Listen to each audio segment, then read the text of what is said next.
Hello, everyone. I am coming to you from Brooklyn, New York. I'm Carly Ayres, and today I'm going to talk to you about writing that works. All right, I hear this one all the time. I'm not a good writer. I can't write. Today, we're going to nip it in the bud. I don't want to hear it anymore because it's simply not true. It is false. I get it. A blank page can be intimidating. That looming cursor blinking back at you, it's enough to give anyone writer's block. But here's the thing. If you can think, you can write. And I know that all of you can think. Writing is just organized thinking. And in fact, it can be a great way to organize your thoughts, think through an idea. Some, like Paul Graham here, argue that in the future, due to AI, there won't be any more bad or okay writers. There will be simply those who can and those who cannot, which could be a huge problem because, as Leslie Lampert says here, if you're thinking without writing, you only think you're thinking. You know, it's bleak times out there. We need all the thinkers we can get, and that means you. Here's a few reasons why you might think that you're a bad writer. One, you're comparing your drafts to final pieces. We all start somewhere. Two, you're not seeking enough feedback. Get it out of the drafts, show your work, get some feedback. Three, all writers need great editors. Find someone who's an editor. Get someone who's willing to read your work. It will make it better. Four, you're not spending enough time on it. Practice makes perfect. And if you still think that you're a bad writer, try reading more.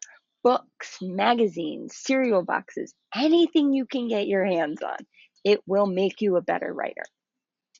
Speaking of great reading material, most recently I was working as an editor and writer at Figma on their editorial team. And so today I'm going to share a few tips I've learned from working on their blog called Shortcut that helped us take complex product updates, technical deep dives, and company announcements, turning them into stories that people actually wanted to read. Okay, we've established it. You can write. Congratulations.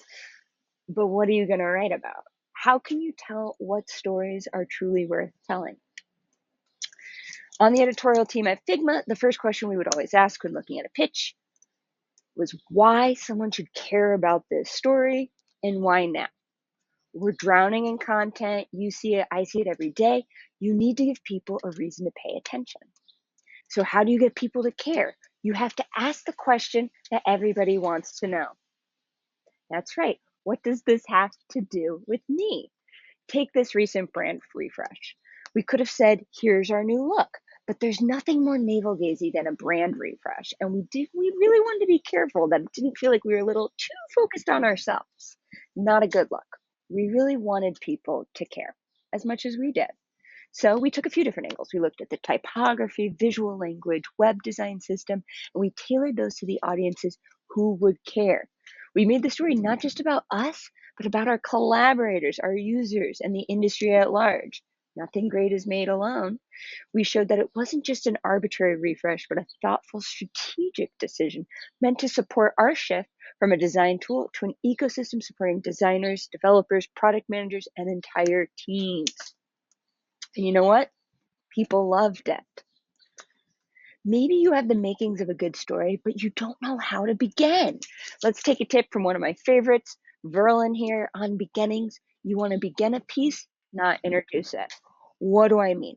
In writing, we call this the hook. Think of your favorite yappers. Chances are they start with one of these things.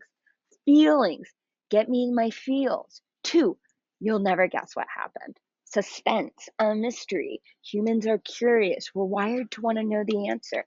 Drop me in the action. Or 3, just keep it focused. It's like building a house. You're going to give readers a doorway first, a doorknob, something they can grasp, and then you're going to go from there. These are just some openers from some of the Shortcut articles. Let's look at this first one. Jason Ballard was set on becoming an Episcopalian priest, but his lifelong interest in building better led him down a different path. Okay, Jenny, you have my attention. I have questions, and you better believe the next sentence answers them. because your first sentence should raise questions that the next will answer, and then the next one after that, and then the next one. You're getting it. Think of those excellent yappers, the most excellent yappers you know in your life. Think of TikTok. How do they explain things to you? Aside from hooking your attention, they probably make complex topics accessible. They ask you, yes, you, questions. It's the same on the Figma blog or any other editorial publication, anywhere else where you're telling these stories. When we write about technical topics, we would use metaphors, analogies to make them more approachable. Like this series on server-side sandboxing, where our extraordinarily talented brand studio team worked with an illustrator, Pete Gamlin, to put the bug in bug squashing. And here's where being an outsider can be really helpful. It means you get to ask a lot of questions and you truly get to tell a story that others can understand. You may also want to try explaining it to a friend. If you don't have friends, that's okay. Record it out loud and transcribe it. In general, you're going to hear things as soon as you read something aloud that you wouldn't have noticed the first time.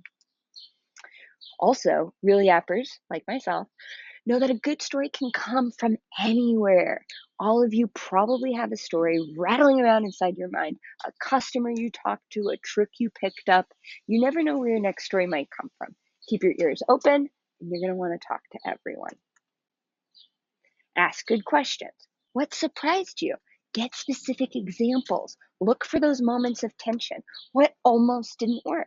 Ask why again and again. This is one of my favorite questions. Explain it to me like I have no idea what you're talking about. I totally do. But what if I didn't? An absolute banger. Okay, most importantly, you're going to want to let them talk. Stay quiet for longer than you feel comfortable. People will start to fill that space. The best details often come at the end of the interviews when people relax and they just start sharing a bit more. Then you're going to want to put pen to paper, make an outline, write a draft. You're going to want to sleep on it. You're going to read it aloud. You're going to revise it. You're going to rinse and repeat. Then you're going to get feedback. You're going to take it out of the drafts. You're going to show it to someone. And once you have all the pieces, you can start mixing them together like so. Try moving the last paragraph to the top. See how it feels. It's exhilarating. From the beginning is usually the least interesting way to tell a story. I'm going to be honest.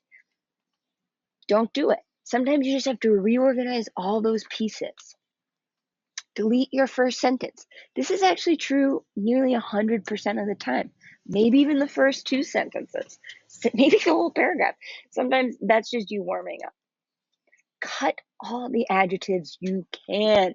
Replace them with better nouns, stronger verbs. And if you want to dive deeper, check out these books. Wonderful recommendations. I will see you in the doc. Thanks for having me.